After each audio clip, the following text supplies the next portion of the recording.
Hello my wonderful guys, gals, and non-binary pals, and welcome to my YouTube channel. I'm Julia, and today I'm doing my Tome Topple Readathon wrap-up.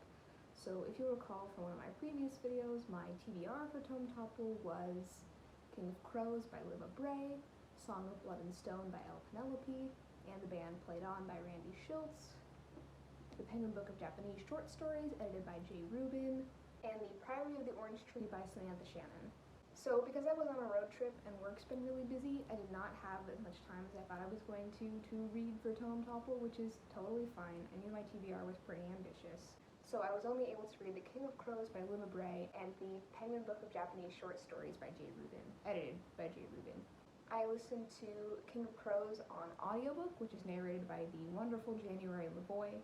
This was the fourth and final book in her Diviners series, and I think this was my favorite book out of the whole series. So as a quick summary, or as quick as a summary of a 500 plus page book can be, the Diviners are a group of New York City teens in the 1920s who all discover that they have special powers which were given to them through their mothers when they were pregnant, and over several trials and tribulations, they've fought ghosts and supernatural entities, and they are being pursued by someone called the King of Crows, who has come from another realm into their own and has an army of ghosts / zombies at his command. And they are also fighting this industrialist named Jake Marlowe, who has teamed up with the King of Crows to try and harness a new energy source for America. Near the beginning of King of Crows, basically a price is put on all the Diviners' heads and they are forced to go on the run. Their really only lead is one of them has a vision from a young woman named Sarah Beth in Nebraska, so they decide to all meet up in Nebraska, but it takes all of them a really long time to get there, so they all find their own way, whether it's by a train or on a tour bus with an all-girl orchestra. So good. They join the circus.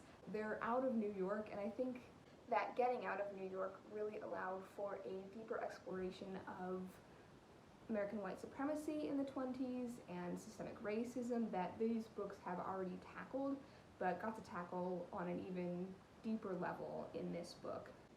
I also thought that the way everyone was grouped together was really interesting. A lot of them were grouped with people that they didn't normally spend time with, and so it allowed for a kind of new insight into those characters. It was also the perfect book to read on a road trip because everyone was traveling around so much, and no one quite went to where I was traveling, but I felt like the landscape was very similar, so I really felt like a kinship when they were complaining about being on the road. I was like, yes, I understand this. Spoilers, I'll put down below for where the spoilers end. I want to talk about the ending real quick. I felt like it was a little bit rushed. There were some plot lines that I wanted to see wrapped up that didn't get to. The story touched on Indigenous history and rights briefly, and the whole series has, but for a book about white supremacy in America and how it influences people, I wish that it had talked more about Indigenous sovereignty and history. One of the main characters, Theta, actually is Indigenous, but is white passing, and although we see glimpses of her backstory, it's not as explored as much as the other characters. Also, several characters in the book and in previous books have gotten visions of a white buffalo and a native woman, and the Project Buffalo, which kind of created them, is named after that, but it's not explored at all, and I thought that was a really interesting thing that was going to get explored more that didn't. All in all, I really love these characters. I thought the banter was excellent. They all had such a unique voice and a unique way of looking at the world, and even the ones that were privileged also had something else disadvantaged about them, so they all both learn about their own privilege and the disadvantages that they had. Evie, for example, has to deal with a lot of sexism and people not expecting a lot of her for being kind of a dumb blonde. Henry is white and comes from a rich family but is also gay. And Jericho, although he's a straight white guy, he is also disabled from polio. So all of these characters have so many nuances to them and things that they bring to the story and ways that their backstories expand the world. And I really love this series for that.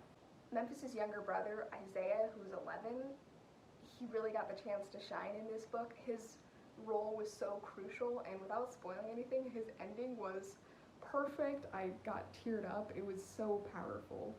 And the other book I finished was the Penguin Book of Japanese Short Stories. Like any short story collection, there were some hits and some misses for me. Even ones I didn't like, I learned a lot about Japan throughout the late 19th to early 21st century. I wish there'd been more stories by women. I feel like only a quarter to a third of them were. Although I did enjoy the female writers that were included, I will be checking out their longer work if I can find it. I'll talk briefly about some of my favorite stories since it's hard to summarize an entire book of short stories. So one of my favorites was Bee Honey by Banana Yoshimoto.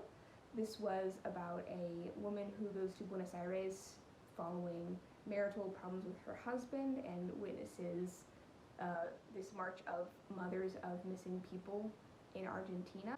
Another favorite was Peaches by Akira Abe, which is about how strange our memory is, especially of childhood, and how we can conflate a lot of different memories together and trying to piece together a memory that you're not sure is true. Also, Filling Up with Sugar by Yutin Sawanishi. This is a sci-fi story about a woman whose mother starts to turn to sugar and how she's caring for her in her kind of final weeks and days, about obviously caring for an ailing family member with this sci-fi spin on it. Hiroshima City of Doom by Yosho Ota. I'm not sure if this one was fiction or non-fiction, but a very powerful story about the Hiroshima bombing and the aftermath of it and how this author or the narrator experienced it. Just a very visceral story. In the West and in America, of course we know about the bombings, but not much about the aftermath. And there was a whole section in this book devoted to the Hiroshima and Nagasaki bombings and the profound impact that that had on people and continues to have. And then Weather Watching Hill by Kazumi Saeki. This is about another disaster, the 2011 earthquake, tsunami, and power plant meltdown. This one is also unclear if it's fiction or non-fiction, but it's in this journalistic style that I really enjoyed. It felt kind of like a magazine article, and the narrator is talking to his friend who's been displaced and made a refugee by the earthquake, and how they're trying to have this semblance of normalcy even though all the buildings in the vicinity have been destroyed. And at one point they go up on a hill and are able to see farther than ever before because all the trees have been knocked down. So it was kind of, yes, about like, you know, human resiliency, but also how we try and stay normal even in the face of this very awful thing. Those were the two books I was able to read. I definitely want to participate in the next round of Tome Topple. I believe it's quarterly, so probably at the end of fall. The hosts will be hosting this again, but my TBR for this and the books that I didn't get to, I still want to try and read either this month or next month. I rolled the dice for my August TBR. It doesn't look like I'm going to be getting to those books, but I will try and get to those in September. It's just nice to have a TBR figured out. Even if I don't get to them on a schedule, I just kind of know what the next books I'm going to read are going to be. That is it for my Tome Topple wrap-up. Thank you all so much for watching. If you enjoyed this video, please remember to like, comment, and subscribe. Check out my channel to enjoy some of my earlier work, and thanks for watching. Bye!